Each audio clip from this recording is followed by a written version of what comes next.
Okay, so here's the deal. Going through the clutch, gonna do a couple things to it. I just want to show you how I set the bike up before I start the operation. Rear tires on a 2x4 block, and the front brake is zip tied so that it doesn't roll forward or backward, because once you disengage the clutch, it doesn't matter what gear you're in. So, show you where the bolts are. Starting at the top. This is a 2004 Gsxr 1000. Another bolt there.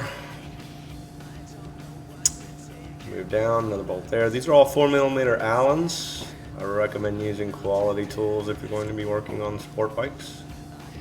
Another bolt there, and on the bottom I have one brown clip there. Screwdriver takes that loose. You just pop it out, 2 clips, and a third clip in the very front, just behind the front tire. Back up. There's some clips underneath this front end. Okay, there they are. Let's just take a small screwdriver, push them in from the middle. And the middle will pop in, and then you can pull them out. They come out. There's 2 more bolts down here on this lower left fairing. And those also have to come out. That's actually attaches your rock protector for your radiator there, or whatever technical term you want to use. So, we've located all the bolts. We've got the back of the bike up, and that's to make the oil drain away from the clutch cover. And that way I won't spill any oil when I take the cover off, and it's a nice clean job.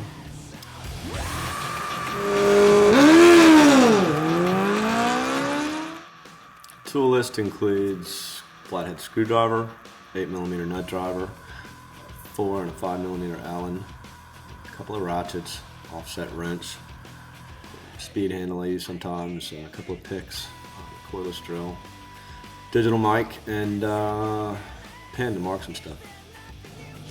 These are nice to have. The service manual, got it online and just printed it out, tabbed it all up, got it laying on the bench all the time.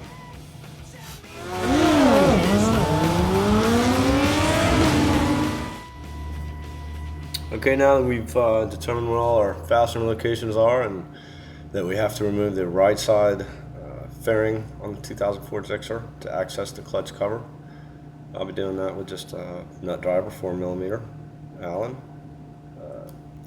Don't use power tools a lot on these things. I think there was a couple people commented about how the shops are tearing their stuff up with those, so I tend to just do all my stuff by hand.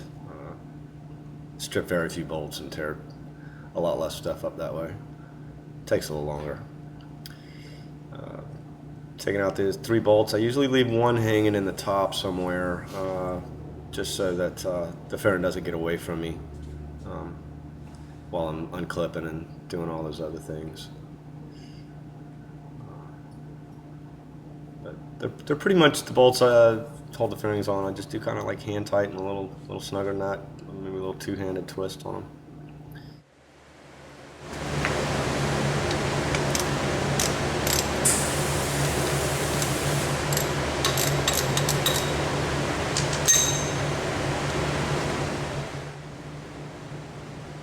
Once I got all the fasteners on the one side, I come over to this other side, take these last 2 out. Don't forget about those. It won't come off without them. And don't forget your 2 small clips up underneath the headlight. So now I'm ready to pull the plastic. Take my last bolt I had, just holding it up there so it wouldn't get away from me. Maybe. There we go. And you just got to be careful, man. There's a lot of flanges and lips here and there. A little gentle persuasion, and voila.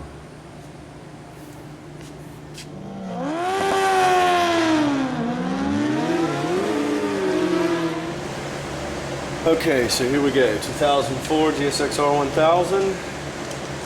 We are 8mm bolts. I've already snatched the plastic off of the right side of the bike. Perimeter bolts go all the way around the clutch.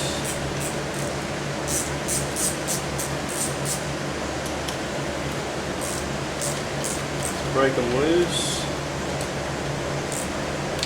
A couple of wires, some drain hoses. There's one wire and a drain hose or two that attach to this cover. Just remember where they're at. I like to take pictures until I get a handle on things. I'm just going to kind of break all these loose. All the way around. The gaskets usually hold up. You can reuse the gasket. I would always have a gasket ready to go on it in case when you take it apart that it fractures or tears or sticks. One side will stick to the cover and the other side will stick to the engine case. Anyway, so a little 8mm nut driver action here. Spin these on out. Always be sure to have something to collect all your bolts into. Just as soon as I scat them around on the floor, I kick one. You guys have never done that, never kicked a bolt. So, all the way around, there's going to be two of these bolts that need to go back into specific locations on this particular model. The two bolts I'll point out here in just a second. This is one that holds the two vent drain hoses from the gas tank. So remember where that goes, that location. It's right next to your oil sight glass. And you'll notice there's no oil in the sight glass since I put it up on the 2x4. It drains everything away from the cover. You hardly ever lose any of that high-dollar synthetic stuff whenever I do this. Went to the track last night. Had a new clutch stack in here. And just trying it out. Didn't work too well the first few times. It bucked. Basically, I just added one steel to the clutch pack in the very back. The two bolts that you're going to notice that have to go back in a specific location because of a possible oil leak are these two. The one closest, right here, and the one right here. This is the starter and the starter drive, and then of course the end of the crankshaft there. But these two bolts have a rubber gasketed washer, and they need to go back in these two holes, most forward to the bike. Put my bolts I took off here in my can so I don't lose them. I'm probably going to do some voiceover in this thing because there may be some dead air time or silliness. But once all the perimeter bolts, and you need to make sure that they all are removed. You don't really have to pry on this case too much. Mine's been off a few times, but it's got two dowel pins that guide it on. And I like to slide this up so I don't forget that it goes up top up there and just kind of tuck it back. Okay. And then this is your pressure plate. Now you're into your clutch. You notice the gasket is still intact. This one does have a little tear in it, but you know, they're about 10, 12 bucks at the dealer. It's a good idea to have one if you're going to do this. I wouldn't do it without it. You'll end up having to go to the dealer, sure, if you don't have it.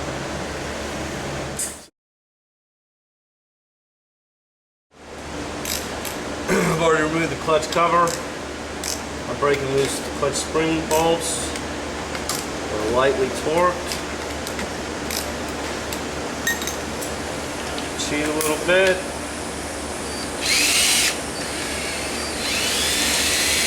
Remove the springs.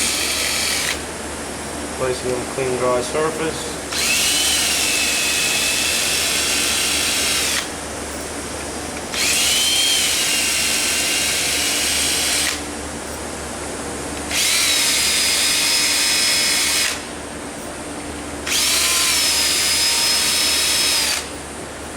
Bob clutch springs.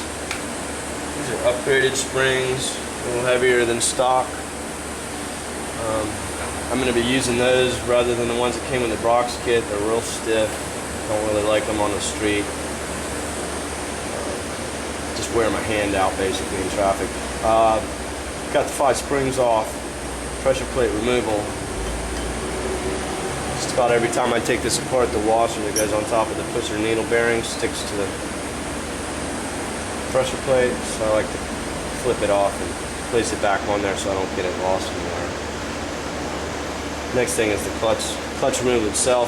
Should pull it off and find the first fiber. There's an orientation notch on each fiber. It has to go back in. Steels, they have a sharp edge, a rounded edge. Rounded edge goes in towards the motor. So as you pull them apart, you want to inspect them. I like to make sure that all my squares are intact, all my little squares. Sometimes you'll have some dirt and you can take a rag and wipe them off. It'll get some fiber on the edges of them and make them look funny, but you can just wipe them off there. That's a nice, clean, brand new 15 pass fiber. Then it just basically goes steel fiber. You want to take these out and place them on the rear brake lever. As I pull them out, one by one, you get so far into the clutch pack and then you have to get some assistance. These edges are sharp. They will cut you. Keep pulling the fibers and the steels.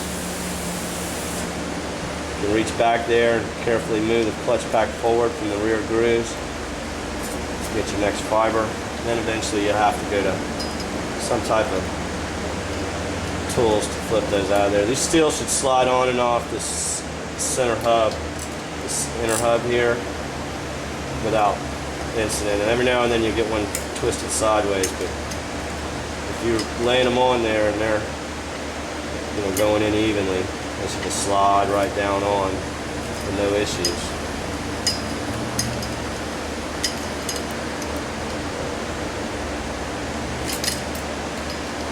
They can be a little aggravating at times because the oil forms a suction between the plates.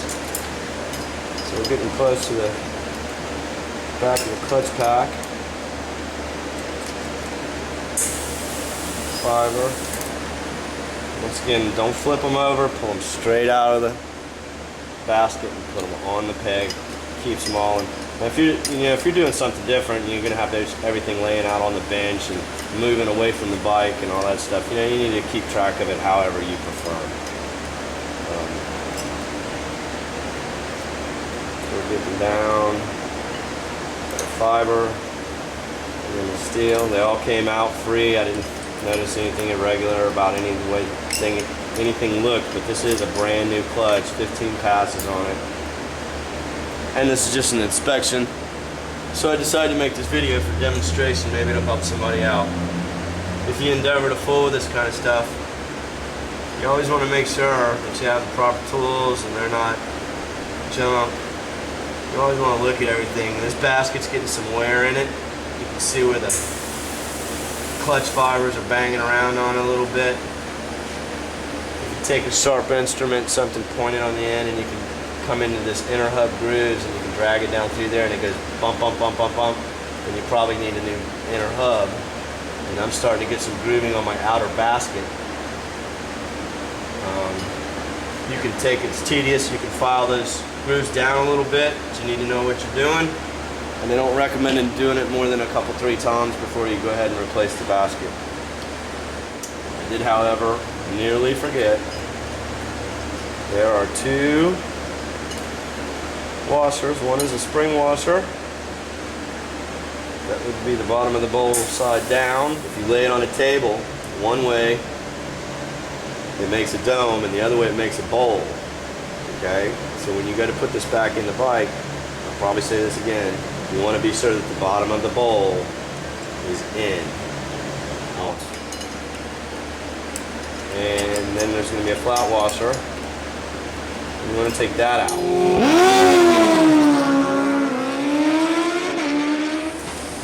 Okay, here we go back with our stock clutch stack. You can find this when you take your original clutch apart. You're going to find this flat washer. Okay, goes in. First thing goes in. Push it down to the bottom. You're going to find the spring washer. Okay, the spring washer, remember we talked about the bowl and the dome of the bowl. If you set it on the table and it looks like it would hold water, then the bottom of the bowl would go in towards the motor. If you have an owner's manual, it will show you a close-up picture of the orientation.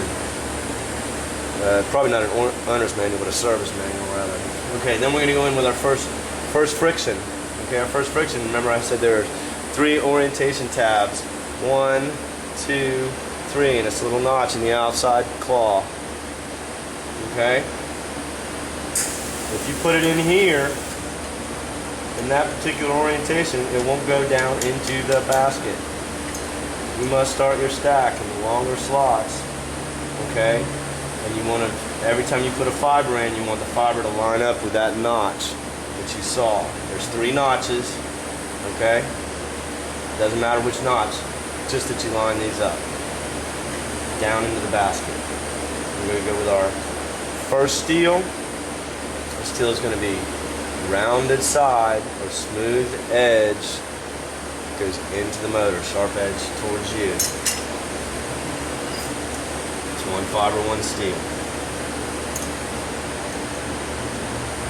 Fiber, orient that notch to the same one that you put in before, slides to the back of the basket. Make sure that your sharp edge is out, back of the basket. Orient your notch, back of the basket. Sharp side out, back of the basket. Orient your notch, sharp side out, notch, sharp side out, notch, sharp side out, notch. Oops.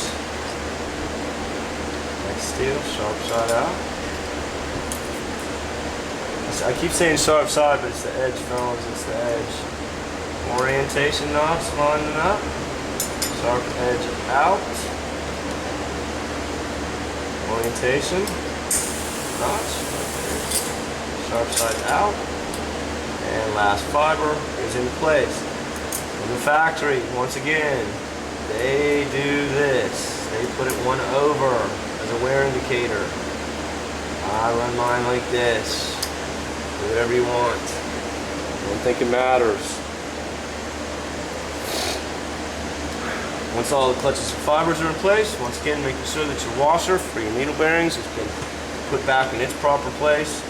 It usually sticks to the inside of the pressure plate. Pressure plate on the 04 just pops on.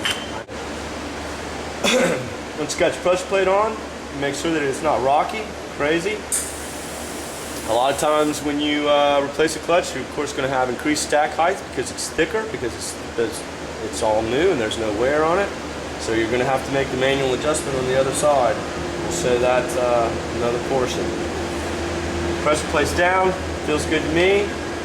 We'll have just a little bit of ticky-tacky play. Put your spring on. Start, get into your threads with your fingers. Do not try to attempt to do this with a tool to speed the process.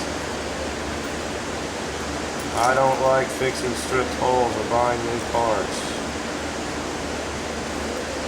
Got 5 of these go back on like it took off. Got them all started down with my fingers. Alright. I'm going to take my trusty speedy drill. I'm just going to star pattern them in about halfway. About halfway. You feel any resistance, you know, you gotta try not to, whoops, star pattern, gentlemen. There we go. And there we go. And just kind of bring them on down until it hits the torque setting, which is on the very lightest. These don't take much torque at all. You will strip them. Star pattern. Star pattern. Star pattern. Okay. Now, I'm just going to take my ratchet. I don't grab it way down here on the handle. I grab it right at the head so I can't put too much torque on it. I'm just going to come back over them and just give them a little check and make sure. You know, for some reason 7 pounds is what sticks in my head, but you have to look it up. I do it like this. Feel how the clutch feels. make sure that the pressure plate is coming out equally all the way around the circumference. I want nice, even disengagement and engagement. If it's cocking or doing anything like that, you probably have a problem. It should come straight out, and straight back in, real smooth. Otherwise it'll hop and buck and do all that crazy stuff. So there you go, we're going to put a cover back on. I'll have a bolt tightening deal, you know, getting over that and making sure you don't have any leaks, checking it for leaks before you get out there on the street. I'm going to slide the cover back on. I don't use any sealer. I haven't had any problems with leaks. From the factory, they'll dab a little bit of sealer. You have a case split, which means two pieces of the engine case come together here, and here, and here, and here. So they put a little sealer right there in those particular areas, but you don't want it squeezing out the sides. I mean, I put a little bit of sealer in a few places just to stick it to the cover, so it'll kind of stay to that side, and I don't put anything on the engine side. But you'll figure it out, or you'll have to buy another gasket.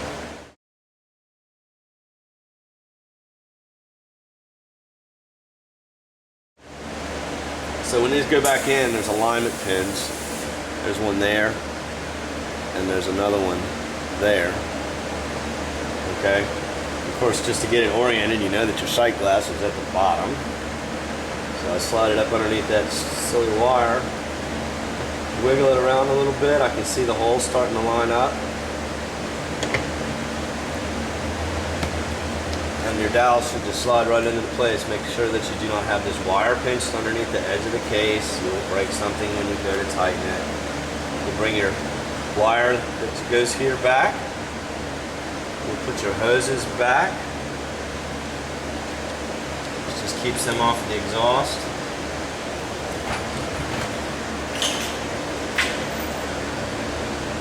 You'll get all your clutch cover bolts. Remember, there's two that have a rubber gasketed washer around them. The only two of the washer. They go most forward of the bike, right at those two case splits that I pointed out earlier. I started with my fingers. The second one with the special washer. This is specific to the 04, 01 through 04 models. I'm assuming. I know this is an 04. So that goes in there. All right. Then just on around the perimeter, I stick all the bolts in, making sure that I fill all the holes with a bolt. Get down here to your hoses, be sure you tap them underneath there.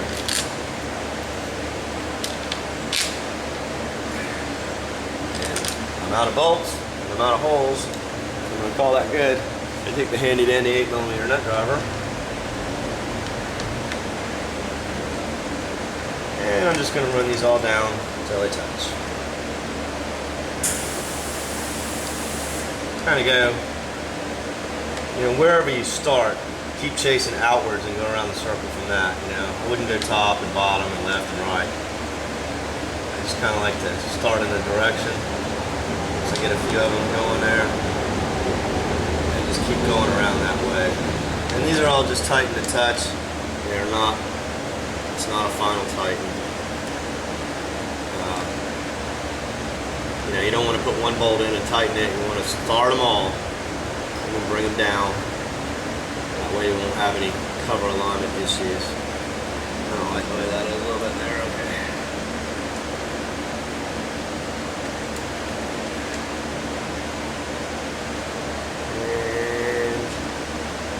And almost the last one. Alright, now I'll just keep going. Put a little hand crank on them. Make sure everything's seated. Alright, a little more. Going around the perimeter in the same fashion. They'll all kind of tighten up just a little bit. I'll come back and I'll take my small ratchet, because these do not need a lot of torque on them. They're into aluminum and they will strip. I'll start down here at the bottom. This is 8mm. Little turn. Little turn. I mean, that's not even maybe an eighth of a turn. Alright? And I just keep going around. If you ever torque this, it's going to pinch the gasket, cut the gasket in half, and it's going to leak. So I've gone around it once, and I'm coming back my second time around, just kind of chasing them. This I'm not really even making much of a turn, it's just putting it on there, making sure that it's not looser than it ought to be.